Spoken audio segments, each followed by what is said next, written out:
दयावान बहू और दुख देती कंजूस सास पार्ट 6। हेलो फ्रेंड्स, पिछले एपिसोड में आपने देखा कि रंगैया ने राजू के परिवार के बारे में जानकारी हासिल की और अपनी पत्नी को बताया। और यहाँ सतीश एक साधु बाबा के रूप में राजू के घर आकर ये बताना कि लक्ष्मी देवी को उनके ऊपर बड़ा प्यार आ रहा है और किस तरह बताते हैं कि लक्ष्मी देवी की बेटी को अपनी घर की बहू बनाए। अगर लक्ष्मी देवी की बेटी इनकी घर की बहू बन जाए तो उन्हें ढेर सारा पैसा और दौलत मिलेगा। ये सब कुछ आपने देखा है ना? क्या कहा? अभी तक नहीं देखा? तो अभी नीचे दिए हुए लिंक को क्लिक कीजिए और उस एपिसोड को भी देख लीजिए। हमारे वीडियोस मिस ना हो इसीलिए हमारे चैनल को तुरंत सब्सक्राइब कीजिए। अब आगे की कहानी। सतीश के सारी लक्ष्मी देवी के बारे में बताकर चले जाते ही सीतालू तो एकदम हवा में ही उड़े जा रही थी। ये देखकर रामैया सीतालू से बोला, अरे क्या बात है, इतनी खुश क्यों हो? तब सीतालू बोली, अजी आपने उस साधु बाबा की बातें सुनी है ना, तो फिर इस तरह भोले बनकर मुझसे क्यों पूछ रहे हो? हमारे घर लक्ष्मी देवी की बेटी बहू बनकर आने वाली है। बड़े खुशी से कहती है। रामैया बोला, अरे अरे, वो किसी ढोंगी साधु बाबा की बातों पर तुम विश्वास करती हो? अरे अरे, ऐसी कैसी बातें कर रहे हो आप? चलो चलो तुरंत माफी मांगो। वो तो साक्षात बड़े ज्ञानी लगते हैं, ऐसे लोगों से उल्टा सीधा बोलने पर बड़ा पाप लगेगा। तब रामैया बोला,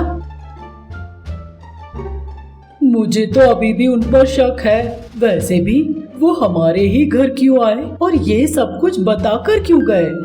अरे अरे, आपको तो हर बात पर शक होता है। ये शक वक्त छोड़िए और जाकर पता लगाइए कि वो लड़की कहाँ रहती है। तब रामैया बोला, अरे लेकिन उस लड़की को कहाँ कहाँ ढूंढते फिरे हम? अजी स्वामी जी ने तो बताया था ना कि इस गांव के उत्तर दिशा में वो लड़की ललिता के नाम से पैदा हुई है। अब इतनी जल्दी भूल गए? तब वहीं खड़ा हुआ राजू मन में सोचा, यही बहुत अच्छा सा चांस है, मुझे तुरंत ललिता के बारे में बता देना चाहिए। माँ, हमारे गांव के उत्तर की दिशा में, मतलब वो गांव तो सतीश लोगों का है।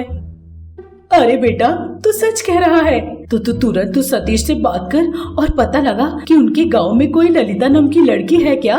इस तरह सब लोग बातें कर ही रहे थे कि सतीश आकर पहुंचता है। आकर बोला,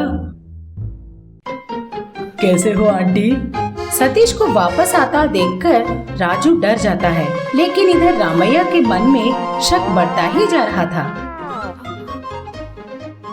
अरे सतीश बेटा, आओ आओ, अभी हम लोग बस तुम्हारे ही बारे में सोच रहे थे। अरे इस तरह परायों की तरह वहीं खड़े क्यों रह गए? अंदर आओ, बैठो बेटा। इस तरह बोलती है तो सतीश घर के अंदर आकर भोले बनने का नाटक करके बोलता है, हाय राजू, कैसा है? राजू सोचा, बड़ा मस्त एक्टिंग कर रहा है रे तू तो जूनियर कमला हासन है। बाहर बोला, हाँ यार, मैं तो एकदम बढ़िया हूँ। तू कैसा है? मैं तो अच्छा हूँ। आप लोग कैसे हो अंकल? इस तरह रामैया से पूछता है। ये सुनकर रामैया मन में सोचा, अरे ये क्या, हमने बस सोचा ही था कि आकर टपक पड़ा। कुछ न कुछ दाल में काला है। इस तरह मन में सोचकर बाहर बोला, हाँ हाँ बेटा, हम सब ठीक है। हम लोग बस तुम्हारी ही बात कर रहे थे और तुम आ गए। सतीश आश्चर्यजनक चेहरा बनाकर बोला, अच्छा अंकल, अभी अभी आंटी भी यही बोल रही थी, मुझसे क्या कोई बात करनी थी? तब रामैया बोला, ऐसी कोई बात नहीं, पहले तुम बताओ कैसे आना हुआ? अजी आप ऐसे सवाल जवाब क्यों कर रहे हो सकता है कोई काम हो इसीलिए आया हो। हाँ आंटी, हमारे गांव में ललिता नाम की एक लड़की है। कल ही लड़के वाले उसे देखकर गए। उन लोगों ने उसकी कुंडली मांगी, इसीलिए उन्हें दिखाकर वापस जा रहा था। अब इस गांव में आया ही था तो मैंने सोचा कि राजू से एक बार मिलकर चला जाऊं। ये बात सुनकर सीतालू अपने पति से बोली, अजी सुनते हो, उन स्वामी जी ने जो ललिता के बारे में कहा था, कहीं ये ललिता वो ललिता तो नहीं? तब रामैया बोला, भगवान, मुझे तो कहीं गड़बड़ लगती है। आपको ना हर चीज में गड़बड़ नजर आती है। अरे बेटा सतीश, उस लड़की की कुंडली तेरे पास है तो एक बार दिखा तो जरा। तब सतीश, हाँ आंटी, यही रही, ये लीजिए। इस तरह बोलकर सतीश उस लड़की की कुंडली देता है। कुंडली मिलते ही सीतालू सतीश के दिए हुए कुंडली को और स्वामी जी के दिए हुए कुंडली को आसपास रख के अच्छे से देखती है और रामैया से कहती है, अरे अजी देखिए तो, स्वामी जी ने जो कुंडली दी थी ना, वो और ये कुंडली एकदम सेम है। इसका मतलब स्वामी जी ने जो कहा था वो ललिता और सतीश जो बोल रहा है ये ललिता एक ही लड़की है, उसने कहा। तब रामैया बोला, अरे भगवान, मुझे अभी भी ना कोई गड़बड़ जरूर लगती है। एक बात बता, वो स्वामी जी हमें ही क्यों ये कुंडली देकर गए, और ऊपर से सतीश को भी अभी आना था कुंडली के साथ। मुझे ना सब कुछ बड़ा ही अजीब लग रहा है। तब सीतालू बोली, अजी ऐसा कुछ नहीं है, वो स्वामी जी बड़े ही सिद्ध पुरुष हैं। शायद वो ये जरूर जानते थे कि भविष्य में क्या होने वाला है, इसीलिए शायद सतीश भी अभी ये कुंडली लेकर आ गया।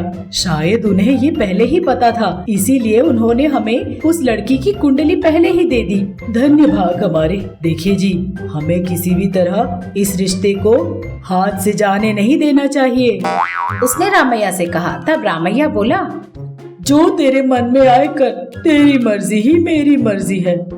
इस तरह कहा। तब सीतालू सतीश से बोली, अरे सतीश, एक बात बता, तू मेरे बेटे का सच्चा दोस्त है या नहीं? अरे आंटी, आप ऐसा क्यों बोल रही हो? और नहीं तो क्या, इतनी अच्छी लड़की का रिश्ता तू हमारे लिए ना लाकर किसी और को ले जा रहा है। इस तरह से बोलती है। ये बात सुनकर सतीश नाटक करता है कि उसके समझ में कुछ नहीं आया। इसका मतलब आंटी, आप उस लड़की को पहले से जानते हो? हम लोग उसे जानते तो नहीं और न कभी देखा है। अरे बेटा, लेकिन जानने पहचानने की क्या जरूरत, वो तो साक्षात लक्ष्मी देवी की बेटी स्वरूप लगती है। क्या कहा आंटी, हमारी ललिता लक्ष्मी देवी की बेटी है? मेरा वो मतलब नहीं था बेटा, मैं बोल रही थी कि तुम्हारी ललिता की जो कुंडली है ना, वो एकदम साक्षात लक्ष्मी देवी जी की कुंडली लगती है। इस तरह से बात को संभाल लेती है, लेकिन बेचारी को अभी तक ये नहीं मालूम कि उस स्वामी जी के भेष में सतीश ही आया था। ओह अच्छा, सच कहूँ तो वो गुण में और रूप में एकदम लक्ष्मी देवी की बेटी ही लगती है आंटी, बहुत ही भली लड़की है। इस तरह वो ललिता के बारे में बताता है। तो फिर तू इतनी अच्छी लड़की का रिश्ता हमारे घर नहीं लाया और किसी और के घर ले गया? तब सतीश बोला, दरअसल वो लोग आपके हिसाब से दहेज नहीं दे पाएंगे आंटी। अरे बेटा, दहेज किसको चाहिए? मुझे 1 रुपया भी दहेज नहीं चाहिए। ये बात सुनते ही रामैया दंग रह जाता है और राजू बड़ा ही खुश हो जाता है। रामैया सीतालू से बोला, क्या कहा? ये सब तू ही बोल रही है? क्या सचमुच तुझे दहेज नहीं चाहिए? इस तरह वो आश्चर्य से पूछता है। हाँ जी, इनके दहेज से तो ज्यादा शादी के बाद लक्ष्मी देवी जी हमें देंगी खूब सारा पैसा और दौलत। अब मैं इस दहेज के चक्कर में पड़कर वो आने वाला पैसा क्यों खो दूं भला? इसीलिए मैंने निर्णय ले लिया है, किसी भी हालत में ललिता ही हमारे घर की बहू बनेगी और मेरे लिए वो ढेर सारा पैसा और सोना लेकर आएगी। उस लड़की से शादी करवाने के लिए मैं खुद दहेज देने को भी तैयार हूँ। इस तरह बोलकर सतीश से बोली, बेटा सतीश, तुम क्या करने वाले हो मैं कुछ नहीं जानती। किसी भी हालत में ललिता को ही हमारे घर की बहू बननी होगी। अरे आंटी, आप इस तरह सब कुछ अचानक से बोल दोगी तो मैं उनके माता पिता को क्या बताऊंगा? वहाँ तो पहले ही लड़के वाले उसे देखकर भी गए हैं। क्यों रे बेटा, अपनी आंटी के लिए तू क्या इतना भी नहीं कर सकता?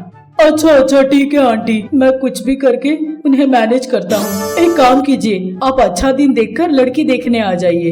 एक और बात आंटी, अगर मैं उनसे ये कहूँ कि आपने कुंडली देख के लड़की पसंद की है तो बताने के लिए थोड़ा अच्छा नहीं लगेगा। इसीलिए मैं उनसे ये कहूँगा कि राजू जब मेरी शादी पे मेरे गाँव आया था तो राजू ने ललिता को देखा और उससे शादी करने का निर्णय ले लिया और इसीलिए आप उसका रिश्ता लेकर आए हो, यही बताएंगे उनसे।